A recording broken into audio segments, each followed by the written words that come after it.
afirmarles el agradecimiento por estar acá en el Seminario Materiales, Tecnologías y Debates para la Restauración del Siglo XXI, el cual es como el fruto de un esfuerzo largo entre el Museo del Oro, la Biblioteca Luis Ángel Arango, la Unidad de Artes y otras colecciones y la Facultad de Patrimonio, la Facultad de Estudios del Patrimonio de la Universidad Externada de Colombia.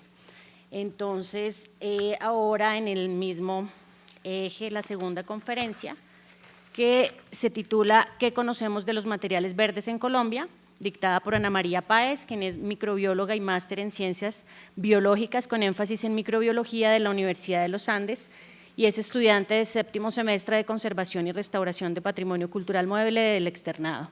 Ha sido becada por excelencia académica por ambas universidades en diferentes ocasiones y actualmente se encuentra desarrollando su trabajo de tesis en la aplicación de técnicas moleculares y microorganismos ambientales para su implementación en la conservación y restauración del patrimonio cultural mueble enfocado a la conservación verde. Buenos días, muchísimas gracias a todos por la asistencia y también quiero agradecer a la Universidad Externado de Colombia, al Museo del Oro, al MAMU por permitirme estar aquí con ustedes el día de hoy y compartir con ustedes estos temas que pues, son nuevos en el país. Primero quisiera comenzar explicándoles un poco cómo va a ser la presentación. Básicamente la presentación está dividida en 3 partes. La primera, vamos a hacer un recorrido general por los materiales verdes, por las técnicas verdes. Esto va a ser algo muy general, muy por encima, porque quiero que estemos todos de acuerdo en los conceptos que vamos a hablar. Son demasiados temas, demasiadas líneas de investigación que si uno se mete es un mundo aparte, es un mundo totalmente nuevo, con muchas cosas que investigar, entonces esto es solamente como un resumen. Y el que esté más interesado en diferentes temas, pues se puede enfocar más adelante. La segunda parte, vamos a hablar sobre cómo está el panorama internacional en cuanto a la conservación verde y por último, cómo estamos ahorita en el país. Entonces, básicamente la labor del conservador y restaurador siempre tiene que estar al tanto de la toma de decisiones en cuanto a la conservación. Muchas veces están impuestas por limitaciones en el tiempo, por presupuesto, por los lineamientos o criterios de conservación y esto limita muchas veces la escogencia de los materiales, su administración, su uso y por lo tanto y los desechos de los materiales y muchas veces estos son tóxicos. Y no se tiene la plena conciencia de cómo se manejan o cómo se utilizan.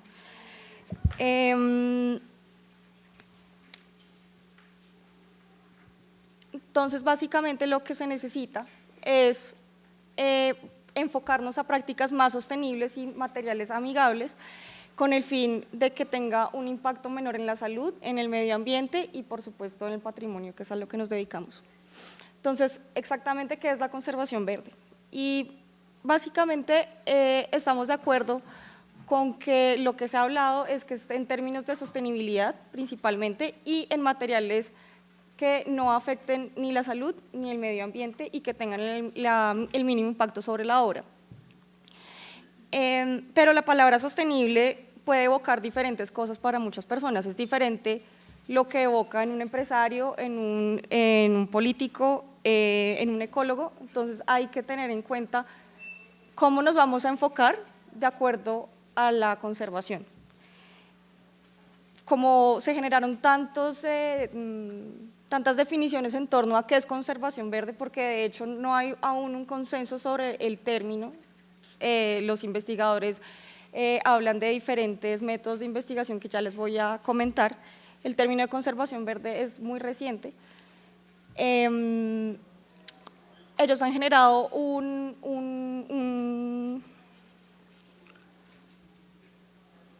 una definición de lo que puede ser conservación verde y es la siguiente, esto es del AIC, que es básicamente un compromiso con las políticas y las prácticas que aseguran la resistencia social, económica y ambiental, los cuales aplicados en conjunto son los principios del cuidado de colecciones, preservación preventiva, sostenibilidad, que permiten la preservación de nuestro mundo y el patrimonio cultural. Y es que si se ponen a pensar, no tiene mucho sentido conservar el patrimonio y no conservar el entorno donde vivimos. De hecho, van de la mano. Muchos sabrán que la UNESCO protege ambos ámbitos, por lo cual es importante también tener en cuenta el medio ambiente en el que vivimos. Esto en cuanto a la visión norteamericana. La visión europea es un poco más aplicada a los métodos y materiales que son innovadores. Entre ellos tenemos aplicaciones biotecnológicas, los materiales ecológicos y los materiales y técnicas ancestrales, como ya lo mencionaba nuestro expositor anterior, y los cuales permiten un acercamiento más consciente de las prácticas de la conservación, que también puede ser de una forma más, que tenga un menor impacto en la salud y en el medio ambiente. Y esto, por lo tanto, tiene un impacto ecológico, económico, social y hasta médico. Esta investigación la hizo el SIC, la Sostenibilidad para Conservación. Más adelante les cuento qué es esto, pero demuestra un estudio en el que le preguntaron a 150 restauradores en Europa cuáles eran los materiales que más utilizaban en sus talleres de restauración. Podemos ver que los que más se utilizan son los adhesivos, como primera medida, el agua, pues el solvente universal, y los solventes están en tercer puesto, y los hisopos, siendo los solventes los que más se emplean y los que tienen un potencial más tóxico dentro de estos, lo cual podemos ver la pertinencia de estos nuevos materiales que deben solventar un poco esta problemática. Pero entonces, ¿cuáles son los efectos que generan sobre todo los solventes en la salud? Y es que desde hace 50 años los restauradores han empleado diferentes solventes orgánicos, principalmente para la limpieza, y muchas veces esta práctica es tan arraigada que es muy difícil de cambiar. Pero hay estudios recientes que han apuntado a lograr entender la toxicidad de estos productos sintéticos, que pueden ocasionar un impacto al operario y a los profesionales que los manejan.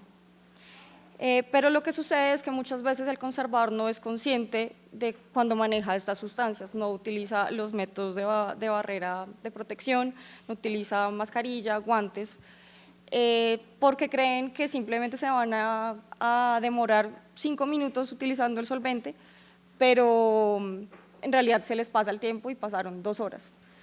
Entonces esto es un gran impacto para la salud. Puede generar, por ejemplo, enfermedades cutáneas, que es como lo más leve, puede causar resequedad, ruptura en la piel, inflamación y enrojecimiento, como por ejemplo la trementina también causa reacciones alérgicas. Algunos solventes como la dimetilformamida, el sileno, el tolueno, pueden penetrar en la piel y generar daños en los órganos internos.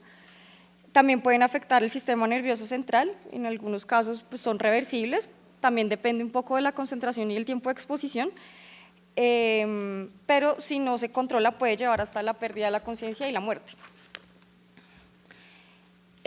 También la exposición a largo plazo durante años puede causar daños cerebrales permanentes o encefalopatía tóxica crónica, puede generar pérdida de la memoria, cambios en el comportamiento, la habilidad emocional, incapacidad para concentrarse, cambios neurológicos, cambios en la personalidad y en la destreza manual, así como entumecimiento y hormigueo de las extremidades, también hasta parálisis de las piernas y los brazos. En el caso también de los solventes orgánicos, también puede haber un daño al sistema respiratorio, puede irritar las membranas de la nariz, de la garganta y los ojos, y puede afectar el tejido pulmonar provocando neumocitis crónica, pero esto solamente sucede en altas concentraciones. En el caso de que la exposición sea prolongada, lo que puede suceder es el desarrollo de una bronquitis crónica. También se han reportado muertes a causa de exposición a estos solventes, aunque son muy raras, Estas principalmente se han visto asociadas a exposición a concentraciones altas de cloruro de metileno o benceno, y también estos se han desarrollado con cáncer en animales, lo cual dejan dudas si también puede repercutir en los humanos, que lo más seguro es que sí. Y eso también tiene un impacto también en el medio ambiente. Cuando los solventes se evaporan, lo que sucede es que estas partículas, estas moléculas llegan al aire, al aire, a las moléculas de agua que hay en el ambiente. Estas luego viajan, se precipitan y caen en la tierra o en las fuentes hídricas, y aquí pueden envenenar a los animales de las fuentes hídricas o los que estén en contacto con la tierra. De hecho, para producir acetona, el 97% de este solvente es liberado al medio ambiente durante su producción, por lo cual nosotros únicamente utilizamos el 3% para las restauraciones. Entonces, hacer un cambio hacia otras metodologías y otros materiales es pertinente para no seguir contaminando el medio ambiente. Y eso también tiene una repercusión en la obra. También el uso de solventes puede llegar a ser detrimental para la obra. Por ejemplo, en la pintura de Caballete, cuando se utilizan solventes para limpiar barnices, puede haber lixiviación de materiales, y lo que puede implicar en la pérdida de la flexibilidad de la obra y, por lo tanto, deteriorar la pintura. Sin embargo, y a pesar de todo lo que les he contado, los conservadores siguen utilizando estos productos porque deben cumplir con una meta de conservación y restauración, y también por una falta de conciencia y pues falta de divulgación también. Entonces nos preguntamos si realmente hay una alternativa a estos materiales, y la fortuna es que sí la hay. Básicamente son materiales que son o derivados de fuentes naturales o algunos también, como las técnicas tradicionales que nos comentaba nuestro expositor anterior, o ya enfocadas hacia la biotecnología y a los avances científicos pues, que hemos tenido en los últimos años. Entonces, como primera medida tenemos los materiales tradicionales, que ya nos habían comentado un poco. Son materiales que no dejan huella sobre el medio ambiente porque son recuperados de la misma tierra o del mismo ambiente donde se elaboró. Por ejemplo, esto sucede mucho en las pinturas murales. Entonces, hay un estudio que realizó Ventolà y colaboradores en el 2011, donde ellos investigaron algunos adictivos para la producción de morteros de cal, y se dieron cuenta que esto mejoraba las características en cuanto a flexibilidad y cohesión, y han utilizado, por ejemplo, polisacáridos como el mucílago del nopal, es el que últimamente se ha reconocido como que es bastante efectivo. También hay proteínas, caseína, o la que se utiliza comúnmente, la cola de conejo, la cola piscis, ácidos grasos como el aceite de oliva, el carboximetilcelulosa, que también es ampliamente utilizado y también se utiliza en la industria alimenticia, o por ejemplo los morteros que son utilizados ahora para la restauración con materiales locales, por ejemplo, las tierras que están en el mismo lugar, para que los materiales sean lo más compatible posible. Y esto lo que demuestra es que pueden ser empleados para arquitectura tradicional o moderna, porque como son materiales que son naturales, no van a afectar ni va a haber una incompatibilidad en los materiales. Por otro lado, también tenemos, ya como les comentaba, la ciencia de los materiales, que ya está más enfocada hacia biotecnología. Tenemos las nanopartículas, las microemulsiones y los geles, que son básicamente, que han demostrado resultantes sorprendentes y prometedores para las restauraciones. Están los materiales nanoestructurados, las soluciones micelares, y estos se han demostrado que reducen en gran medida los procesos de deterioro sin alterar las propiedades físico-químicas de las estructuras de los soportes. Se les voy a contar un poco más sobre cada uno. Están primero las nanopartículas. Por lo general, las ciencias de la conservación prefieren la aplicación de partículas sólidas dispersas en un medio que solventes, orgánicos o acuosos. En estos casos, la solubilidad del consolidante en agua puede ser muy baja, por lo que las nanopartículas refieren a una solución a esto, porque su tamaño menor a 10⁹ hace que tenga una mayor superficie, un área superficial, como lo vemos aquí en el diagrama. A medida que se va disminuyendo el tamaño del material, aumenta el área superficial y el volumen permanece constante. Entonces, al tener un área superficial mayor, este material puede tener más contacto con lo que se quiere, con el material que se quiere o remover o interactuar.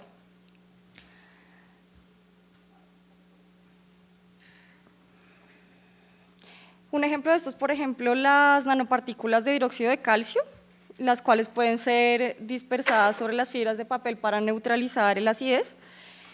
Por ejemplo, el exceso de partículas reacciona con el dióxido de carbono atmosférico, generando carbonato de calcio, el cual es un compuesto alcalino mucho más suave que no afecta a la celulosa oxidada.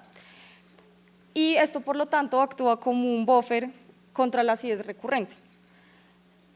A diferencia de esto, las soluciones alcalinas pueden aportar una gran carga de iones hidróxido, los cuales pueden ser perjudiciales para la celulosa del papel. Como les había comentado, se ha comprobado que la efectividad de estas nanopartículas se debe a su reducido tamaño, y es que dividiendo la masa, la reactividad del material aumenta, por lo tanto se maximiza la efectividad de la reacción y por lo tanto el tratamiento que se quiere aplicar.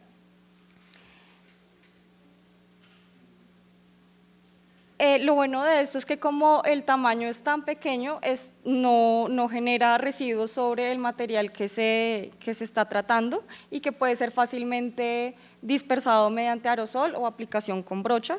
Entonces, permite la facilidad del uso de estos materiales. Este es un ejemplo, esto es un ejemplo de la pintura mural en el yacimiento arqueológico de Calakmul, no sé si algunos lo conocen, en México, y aquí se emplearon nanopartículas de hidróxido de calcio para tratar los desprendimientos de la pintura mural. Como podemos ver en la parte de arriba a la derecha, hay unas escamas que se ven que están saliendo de la pintura mural, que son desprendimientos.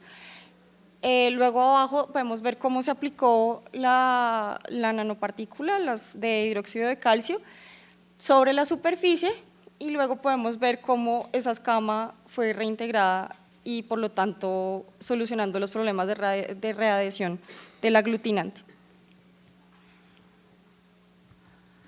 Por otro lado tenemos las emulsiones, que básicamente es una fase adentro aceitosa, también embebida en agua y en un surfactante. Estos también son a nanoescala y se utilizan principalmente para limpieza, ya que, como sabemos, esta es una de las prácticas más difíciles y que tienen que tener una gran conciencia al realizarse, porque puede generar un estrés mecánico, una filtración de componentes, decoloración del material si no se hace con precaución. Hay una cantidad de materiales que durante la limpieza son removidos, como la suciedad, el mugre, la tierra o adhesivos, barnices, que también pueden oscurecerse y degradarse con el tiempo, produciendo alteraciones, tanto estéticas como del material. Y muchas veces se han aplicado capas hidrofóbicas sintéticas como los poliacrilatos y los vinilacetatos, los cuales pueden tener un efecto nocivo a largo plazo por la oxidación. Básicamente, a lo largo de la historia se han utilizado los surfactantes, que antes, en la antigüedad, los elaboraban a partir de jabones a base de grasas y aceites, o de carbonato de potasio obtenido a partir de cenizas, vino, jugo de limón, vinagre, hasta fluidos. Todos estos contienen surfactantes. Y lo que sucede es que esto es beneficioso para la obra porque, por un lado, son transparentes y no alteran el color de la obra y son termodinámicamente estables. Entonces, primeramente se utilizaron para remover unas ceras de una pintura mural italiana del Renacimiento en los años 80, y desde ahí se han empleado las microemulsiones, muchas veces con integración de solventes para estas limpiezas, y lo bueno de esto es que su aplicación es controlable.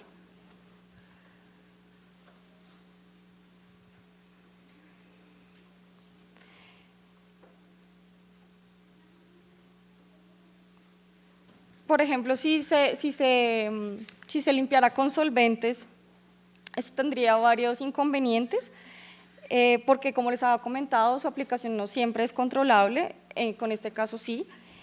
Y segundo, muchas veces esas capas de suciedad que se remueven lo que hacen es transportarse por la matriz del soporte, a diferencia de estos microemulsiones, que lo que sucede es que encapsulan la suciedad y la elimina. Y lo más importante, como les había comentado, pues es que reduce sustancialmente la toxicidad, lo que es beneficioso sobre todo para los restauradores que trabajan en lugares que tienen poca ventilación,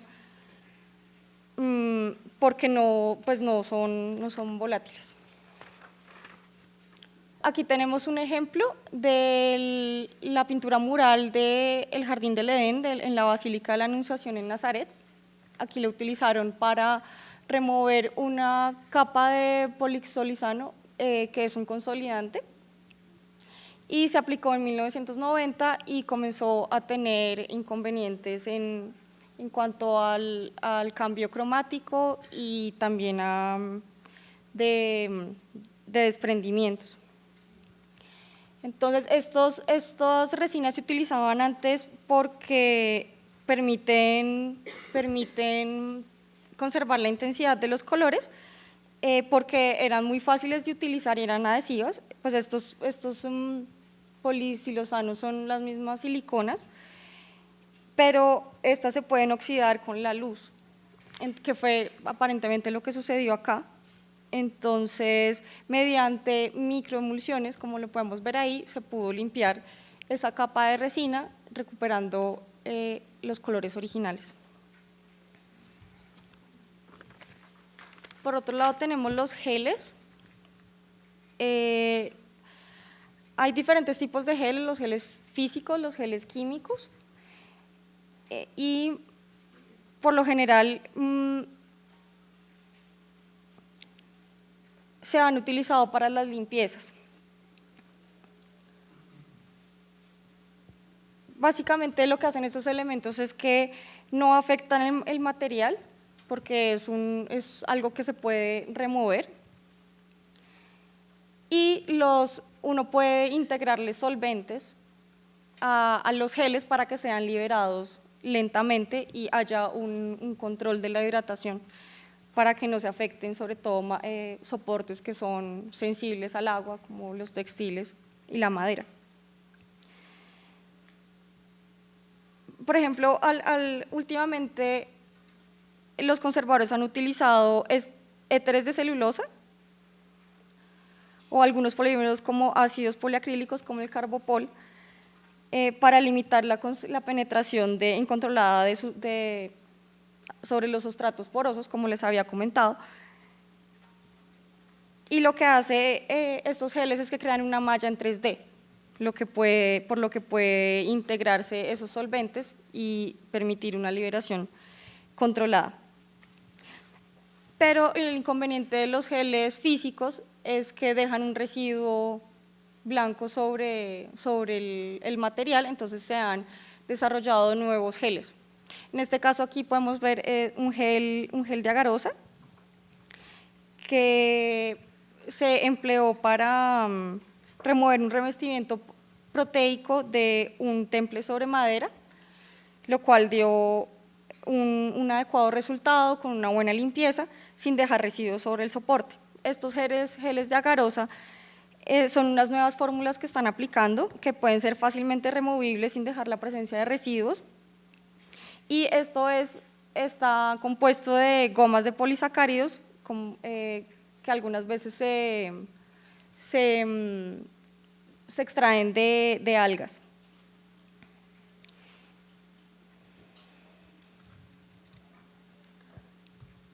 Otro tipo de geles son estos que se llaman PEMA-PVP, que son también geles químicos, como les había comentado. Estos no dejan residuos sobre el soporte, y lo que hace el PVP es que le confiere hidrofilicidad y el PEMA le aporta rigidez al material. Por lo que este es el gel de la derecha, es el que estamos hablando, básicamente, y esto lo que tiene de ventaja es que no difunden los colores sobre el soporte. Y también, como les comenté, la difusión del agua es mucho más controlada, por lo que no hay una sobrehidratación del material. Ay, perdón. Y por el del gel de la izquierda son llamados HBPDs, o sea, dispersiones poliméricas de alta viscosidad. Estos no son propiamente geles, pero se les llama así por su apariencia. Estos pueden ser fácilmente retirados con pinzas y también tiene una gran flexibilidad, por lo que tiene la ventaja sobre los otros geles que son rígidos. Esos deben ser aplicados sobre superficies planas. Esto sí se puede acomodar a objetos en tercera dimensión y va a acomodarse a su superficie, que es básicamente lo que vemos en el diagrama de la izquierda.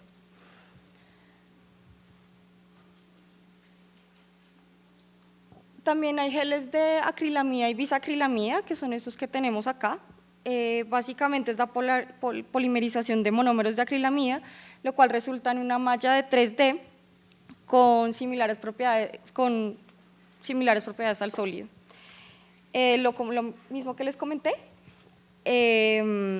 estos pueden ser removidos rápidamente mediante pinzas y pueden generar grandes limpiezas, como podemos ver en la microscopía de barrido.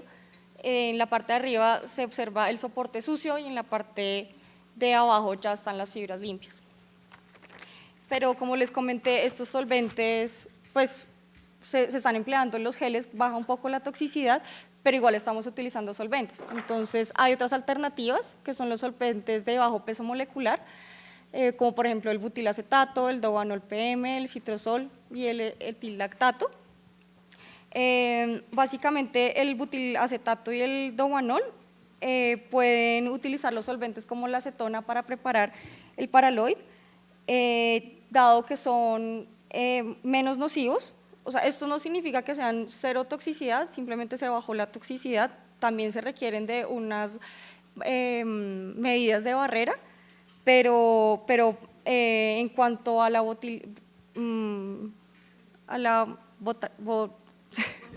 eso, gracias.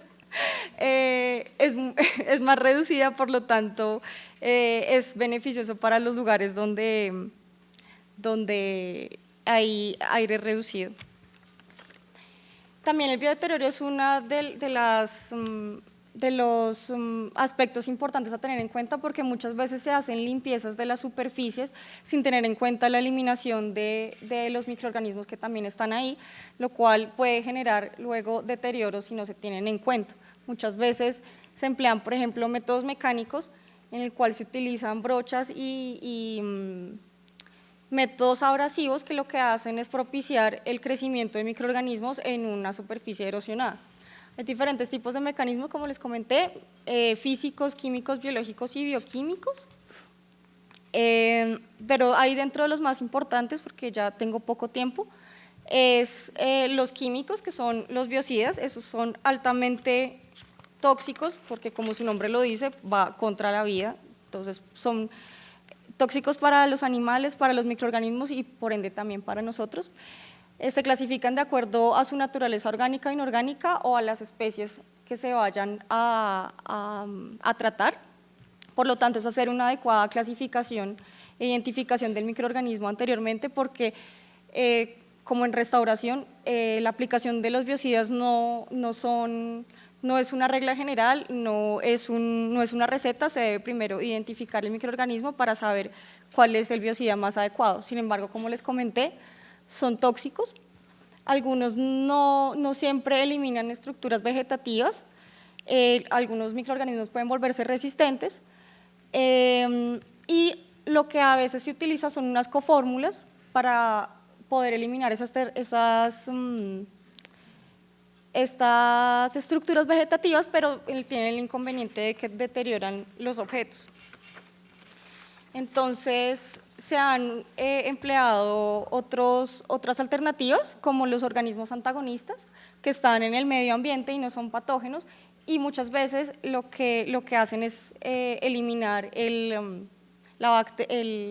biodeterioro del objeto. Pueden ser bacterias, insectos, bacteriófagos, o se han utilizado, por ejemplo, algunas bacterias sulforreductoras y nitroreductoras que tenemos ahí para este fin. También tenemos los métodos bioquímicos, que pueden ser, por ejemplo, los antibióticos, las enzimas, las feromonas o los biosurfactantes, que son productos de bacterias que ellos excretan naturalmente de su metabolismo secundario. Entonces, hay algo llamado LPBS, que son los biosurfactantes lipopeptídicos. La primera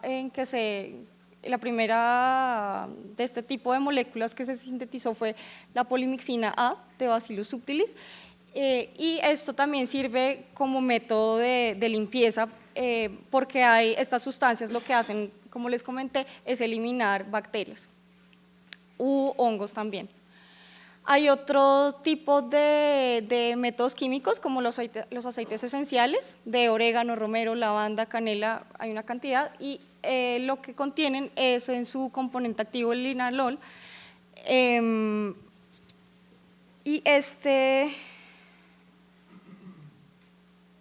pero lo que sucede con el linalol es que no siempre tiene una actividad biocida, sino que mantiene estático el crecimiento, o sea, no los mata, o los elimina, sino que los mantiene estáticos. Entonces, muchas veces hay que hacer una actividad sinérgica con otro tipo de componentes. Entonces, volviendo un poco a lo que hablábamos de sostenibilidad, no solo el empleo de práctica de materiales de este tipo biotecnológicos pueden hacer un impacto para que pues, nos volvamos verdes, básicamente. La sostenibilidad también implica pequeñas prácticas que hagamos en nuestro laboratorio: apagar la luz, cuando no se utilicen los extractores o los ventiladores, apagarlos. Esto lo podemos pasar.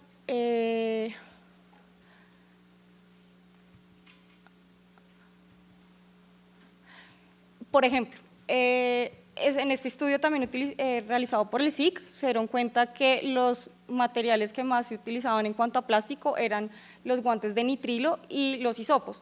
Entonces podemos hacer iniciativas que puedan contrarrestar un poco esos desechos que también terminan impactando el medio ambiente. Aquí también podemos ver, ellos preguntaron qué tipo de información les gustaría obtener sobre los materiales verdes. Entonces podemos ver aquí que hay una conciencia, porque la mayoría quiere saber más información sobre alternativas de materiales reciclables, la toxicidad. Entonces podemos ver que por lo menos estamos comenzando a tener una conciencia en cuanto al impacto que pueda tener sobre la salud y el medio ambiente. Entonces, en cuanto a iniciativas internacionales, hay algunas instituciones que están a la vanguardia de estas iniciativas de sostenibilidad. Por ejemplo, el SIC, que es la sostenibilidad en conservación, que es el que más les comenté. Esto es una iniciativa de estudiantes a nivel internacional. Ellos no tienen una base específica, sino que simplemente fueron estudiantes de restauración que decidieron organizarse para minimizar un poco el impacto ambiental. Ya les comento un poco de las medidas que ellos han implementado. También está Yokoku, que también es de jóvenes, ellos también organizan conferencias internacionales.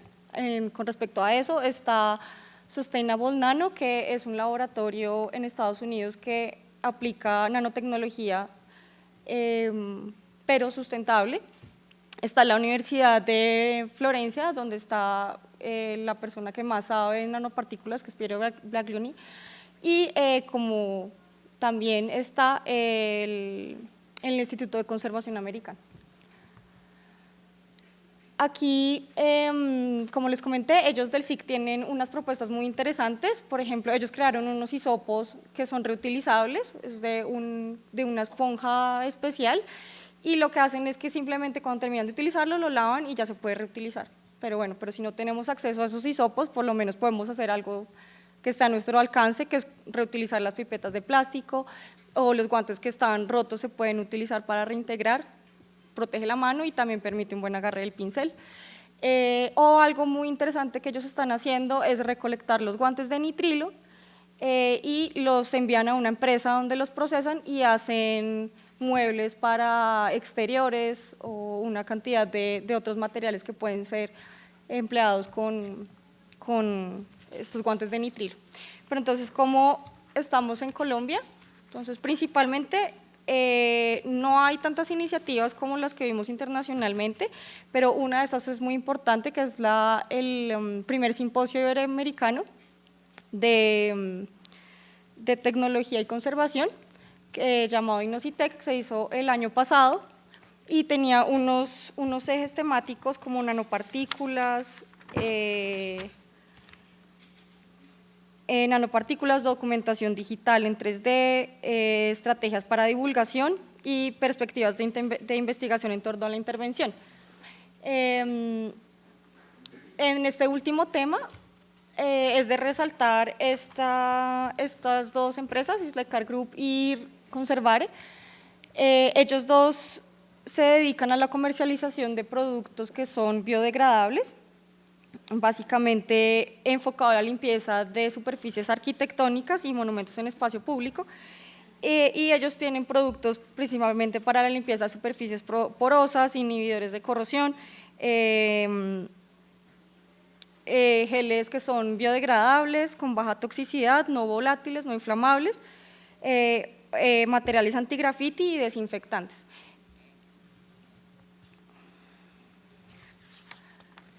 Ellos hicieron una investigación muy importante en cuanto a cómo es el panorama aquí en Colombia, identificaron 5 falencias.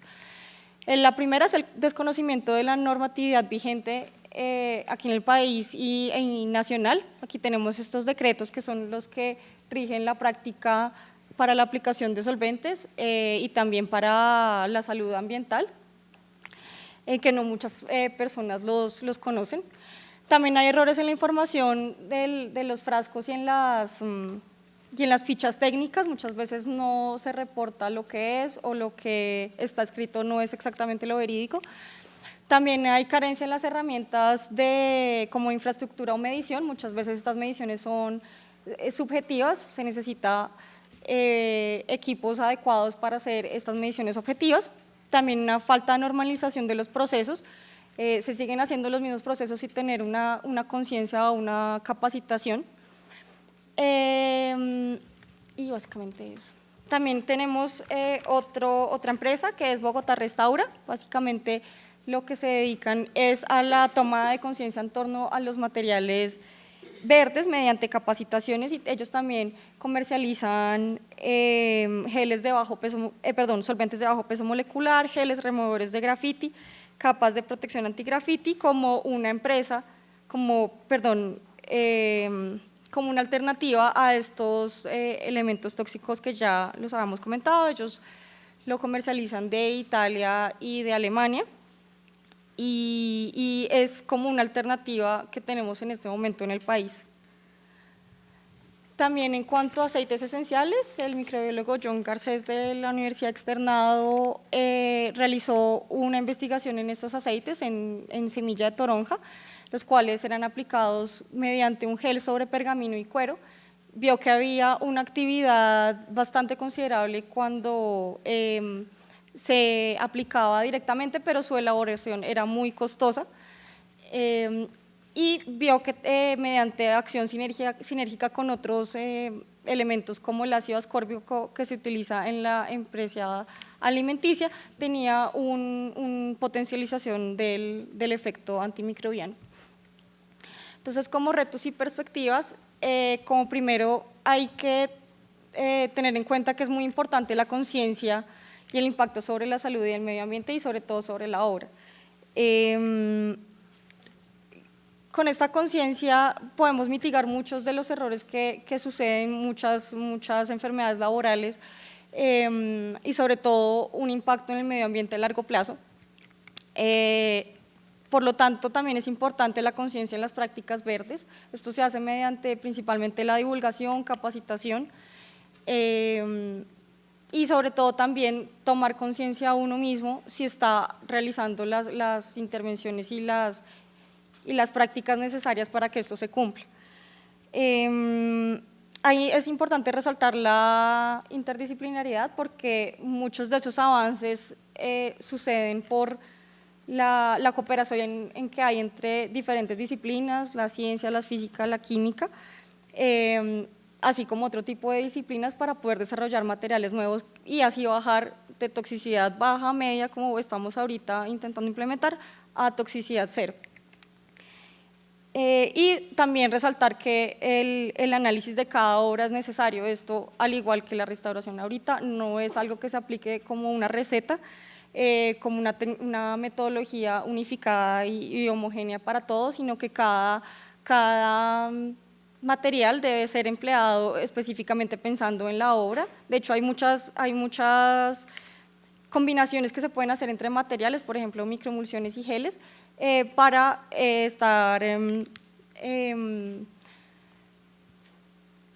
para cumplir con las expectativas y las necesidades de la obra, básicamente. Y bueno, como les comenté, también la conciencia de los métodos de barrera personal. Entonces les quiero dejar una reflexión con este diagrama. Primero, preguntarse qué está haciendo uno por su salud, que es la triada salud, medio ambiente, patrimonio. ¿Qué está haciendo uno? ¿Está utilizando las barreras de protección personal? ¿Está teniendo unas buenas prácticas consigo mismo? Después preguntarse por el medio ambiente, ¿estoy teniendo prácticas que son amigables, apagando la luz, reciclando los guantes en la medida que se pueda? Y por último, ver estos dos cómo impactan el patrimonio, porque si uno no está bien y si el medio ambiente está bien, el patrimonio no tiene también su impacto. Aquí están algunas referencias, pues no creo que las alcancen a ver. Importante este libro de los químicos verdes, que ahí pues encuentran una cantidad de alternativas que pueden utilizar. Y pues muchas gracias.